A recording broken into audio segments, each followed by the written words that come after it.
where self-styled socialists like AOC say that there are concerns around Julian Assange and will not challenge Nancy Pelosi, a straight-up warmonger. So this is just about people power. This is pure people power today, and these are incredible numbers considering the situation that we're in. I hadn't prepared any remarks. I wasn't really prepared to speak, but you know, one of the things that that upsets me the most today is that this is the anniversary of the murder, the state murder of Qasem Soleimani. Yes. Someone who not only defended his country, but defended the Middle East against one of the most vicious, fascistic forces in the world and helped defeat ISIS. And he actually worked alongside the United States to defeat ISIS, and the United States murdered him. And what did they do a year ago after they murdered him? They assassinated him. Donald Trump deployed fake intelligence, falsely claiming that Qasem Soleimani was on his way to kill Americans and attack American embassies. In fact, he had been lured to Iraq with the false promise by the U.S. of negotiations, and he was on his way to a peace conference, brokered by the Iraqi government. So Donald Trump went out and lied to the American public to assassinate the second most important public figure in Iran.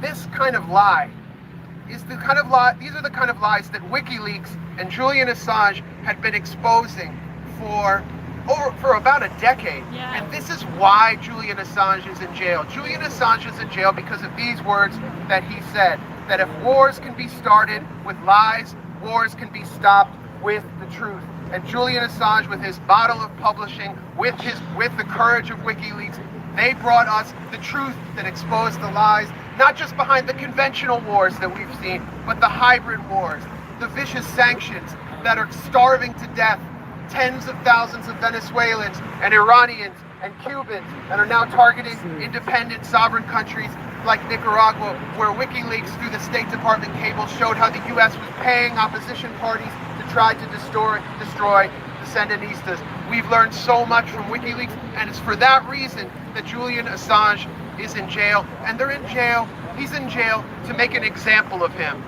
He's in jail the same way that Joan of Arc was burned at the cross, to make an example so the rest of us don't go and do what he does.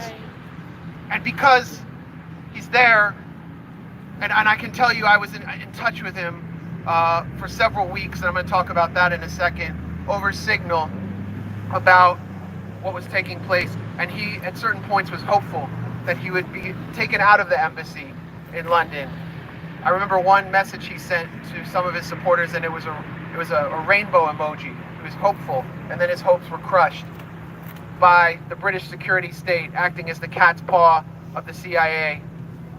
But he had this hope, and when his hope was crushed, I thought the best thing I can do is just redouble our efforts at the Gray Zone to continue the work that he's doing and that WikiLeaks is doing. And all of you independent journalists are continuing that work today. You should give yourselves a hand. I know Julian would be so proud of you if he could see what you're doing, and I know he knows this is happening because I've been in touch with his legal team. He's following all of this closely, even though he's kept in a maximum security prison, unable to have human contact with his partner, contact with his children in the middle of a pandemic with COVID spreading in that prison. He's being tortured, and the people who tortured Khalid al-Masri, who was kidnapped by the CIA in a case of false identity, and whose torture was exposed by WikiLeaks, they're still out there. They're still free. They're still walking down these streets as free people. That is the ultimate crime.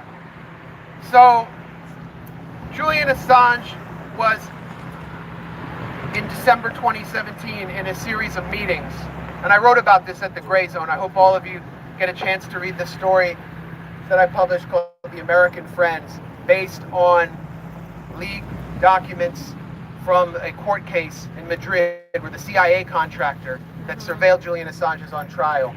Julian Assange had a series of meetings with his legal team, the Ecuadorian Senain Security Services, to talk about coming out of the embassy legally under international law. He was going to be given diplomatic immunity. A third-party country was going to make Julian Assange a diplomat.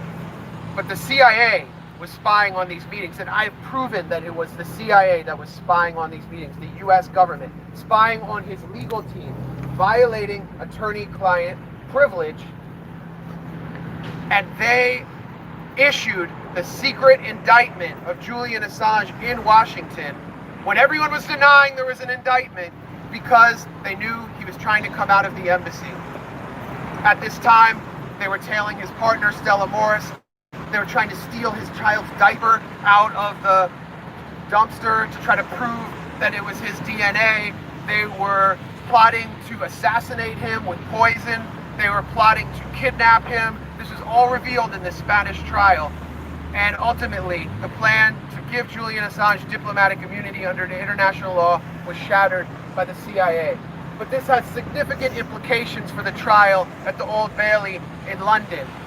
Because now that we know through this Spanish case where the CIA contractor, David Morales, and UC Global, which Mike Pompeo was using to spy on Julian Assange, now that we know that the CIA was spying on him and his lawyers, now that we know that the CIA was plotting to assassinate him, that this idea was pitched by David Morales to kill him, now that we know that, there is absolutely no way he can be extradited here and to expect anything even pretending to be a free or fair trial. There is absolutely no way legally that he can be extradited to this country, which has already tortured him for years, which is controlling his prosecution in London, which is compelling the British state, which is America's poodle, to torture him in this maximum security prison. There is no way he can be extradited.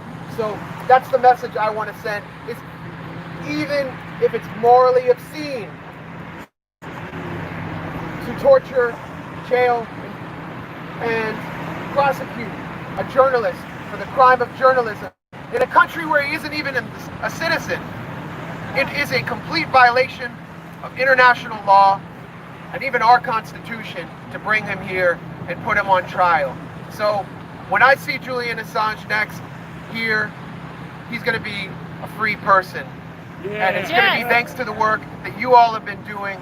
You don't have any big backers, you don't have any supporters, you're just doing this out of your own conviction, and you should give yourselves a hand, and we just have to keep continuing the work that Julian Assange started, regardless of what happens. So thank you for being here. All of you are so inspiring to me. Thank you, Max! Woo. Thank you, Mad Max! Thank you. Peace.